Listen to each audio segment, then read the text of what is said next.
আজকাল সরে যেতে শিখেছি, ঠান্ডা মাথায় কোনো জবাব না দিয়ে পিছিয়ে যেতেও শিখেছি।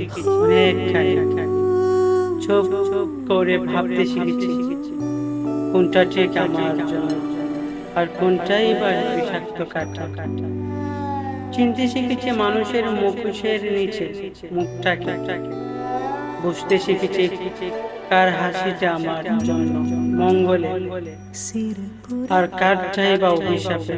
এখন অনেক কিছুই বুঝি, জানি চিনি, তবু কিছুটা বলি না, শুধু মাথা নিচু করে সরে যায় আস্তে করে, যাতে কেউ টের পর্যন্ত না পায়। আসলে আমি চাই না কেউ আমার চলে যাওয়ার টের পায়,